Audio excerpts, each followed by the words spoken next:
I love Hearthstone in concept. In fact, in an effort to make my channel less of a big old whinge, I wrote down a list of things that I actually like that I wanted to talk about, so that I couldn't go ahead and make some positive videos for a change. That'd be nice. On that list, along with obscure Doctor Who Flash animations from 2003 that nobody's seen, was the relatively new Hearthstone Battlegrounds, a new entirely free-to-play game mode added to Hearthstone by Blizzard to be enjoyed by all 3 people still playing the game. If you're not one of those 3 people, I should probably tell you that Hearthstone is Blizzard Entertainment's trading card game set in the Warcraft universe. Many of Blizzard's games are criticised for being pay to win. But really, Blizzard Entertainment have just taken the next logical step in marketing and business things. Instead of making games that someone can just buy and then play, Blizzard have come up with a revolutionary new system in which they give away the actual game for free, but then replace the gameplay with a screen that just says, "Fuck you, give us money." That's not fair, of course. Blizzard didn't actually come up with that themselves. Enter Hearthstone Battlegrounds, a genuine breath of fresh air. Unlike the main game where you have to buy tons of packs so that you can get the cards you need to build the best decks to actually play the game competitively, the only thing you need to play Hearthstone Battlegrounds competitively is to be good at the game.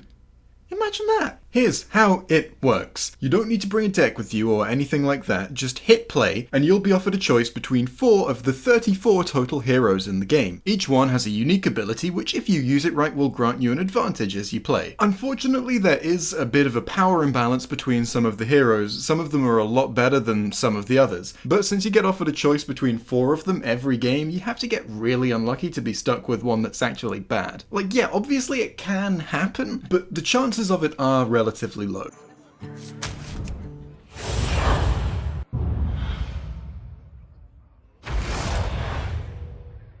He's the lowest win rate hero in the game.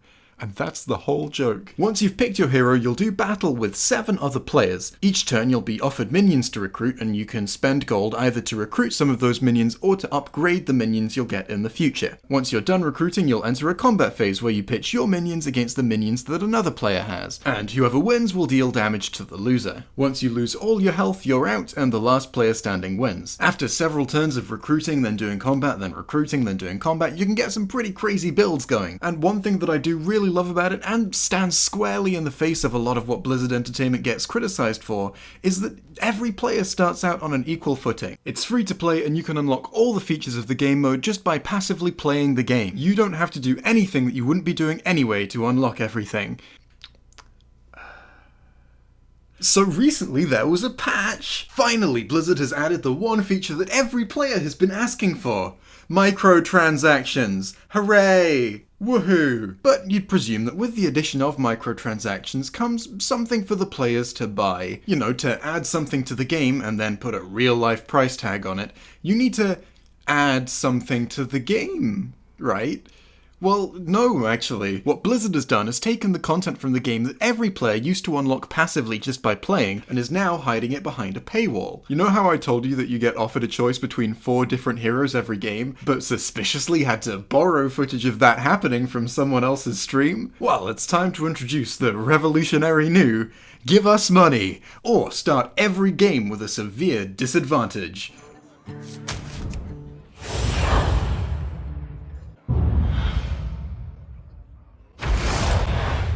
Haha, you've been tricked. What I told you was a joke is actually the main plot twist of the video. I actually ended up picking the lowest win rate hero in the game because I still felt it was the best of the 2 options I was being offered, and the other 2 are stuck behind big, obnoxious padlocks you have to pay to make go away. This system is called the Tavern Pass, or perks. Yeah, that's right. Starting the game without a disadvantage is a perk.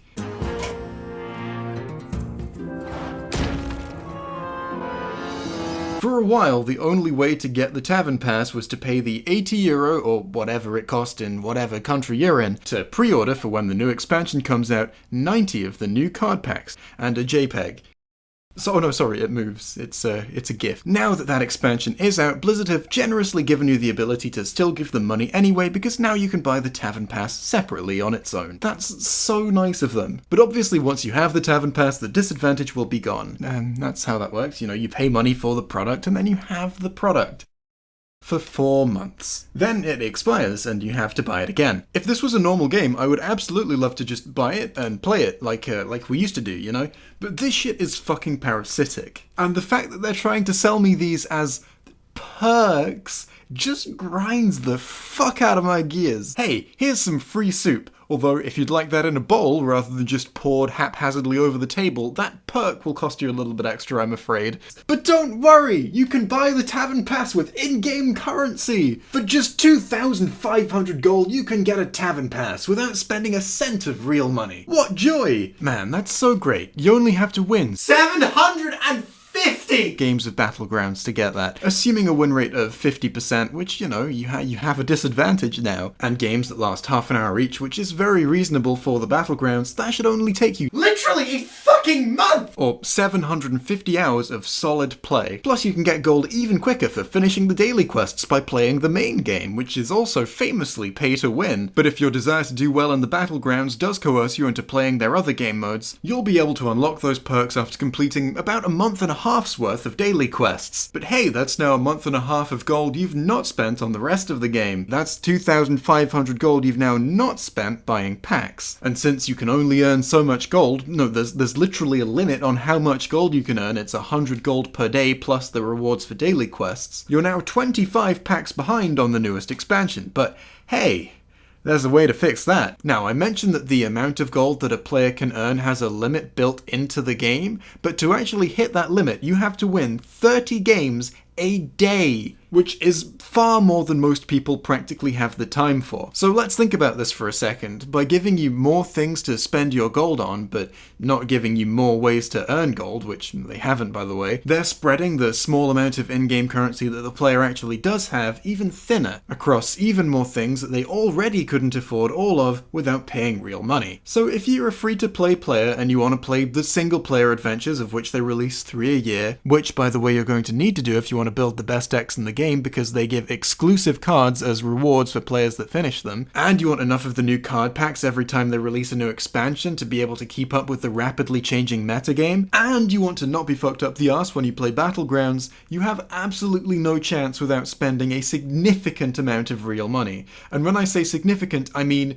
significantly more than like actual games cost, and you're going to have to do that repeatedly, indefinitely every time they release more content that you need to be able to play competitively. I mean, I already mentioned that to pre-order 90 card packs of a new expansion when it comes out costs 80 euros. And with that, oh boy, you sure will unlock some of the cards in that expansion. If you're luckier than average, you might even get 5 of the 25 legendary cards from the set. What a worthwhile purchase. That'll probably keep you ticking over until they release the next expansion, at which point you'll be out of date again. Now I get it, Blizzard isn't a charity and I don't expect to be given everything for free, but if a new restaurant opened up across town where the food was free but you had to pay a $5 every 30 seconds to stop the waiters from pissing on you, you probably wouldn't go there. Talking of new expansions, the latest one is called Ashes of Outland, and introduced a new playable class for the first time in the game's history. Amazing! As well as being a really welcome and fun addition to the game, it'll also be a really great excuse to print even more cards, especially legendaries, every set, and will dilute the probability of you getting cards for the other classes, meaning you have to buy more packs to get the cards that you were going to get before, and will need to buy even more packs to get all the cards in the set every time a new expansion comes out. But it is also genuinely a fun addition to the game. In fact, when it was first released, it had a nearly 73%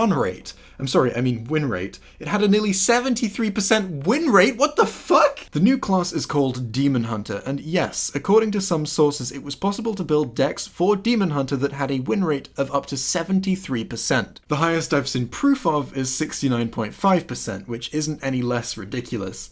Well, no, I guess it's 3.5% less ridiculous. Now, of course, I do understand that balance patches have come out since. That doesn't mean that it's okay for the new class to be so fundamentally broken on release day. Why bother doing balance testing before you release the expansion if you're going to release it this unbalanced? In fact, Demon Hunter as a class was so fundamentally broken, so overpowered, that before they had time to get a patch out, Blizzard felt the need to release emergency server-side nerfs to Demon Hunter. This meant that when you queued into a game playing Demon Hunter, your client, your app, would tell you that the cards do one thing, but then when you actually played them in a game, the game would disagree and tell you they'd done something else. Here's a card called I-Beam that costs 0 mana if it's the leftmost or rightmost card in your hand. Or rather, that's what it says on the fucking card, except it is the leftmost card in my hand, and it costs 1. Demon Hunter was so fundamentally broken that Blizzard decided it would be better to have cards in the game that literally didn't do the thing they said on them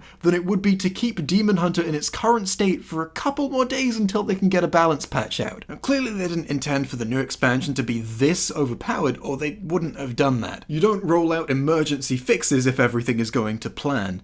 But releasing expansions overpowered and then nerfing them afterwards is standard practice for Blizzard these days. And that's fine for players who understand that that's how it works and that that's what's going to happen. But I'm sure that Blizzard isn't losing any sleep over the players that don't understand this, pre-order the expansion, and then, when the expansion is released, it's made worse than the thing they were told they were going to get. The thing that made them decide to part with 80 euros of their real human money. Or let's take this back to the recent patch made to the Battlegrounds, which, along with implementing the very important feature that makes dead players shoot to first place for some reason, implemented the Tavern Pass. I'm sure that Blizzard aren't losing any sleep over players that don't read the fine print, and don't realise that paying 20 euros is only going to get them 4 months of the waiters not pissing on them. I like Hearthstone, but man, fuck Blizzard. Hello, this is After the Video Jay saying, first of all, Patreon credits will be back next week.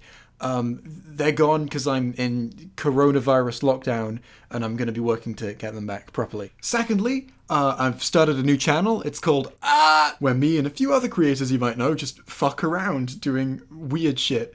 So check that out if it appeals to you. But other than that, I hope you've enjoyed. Goodbye.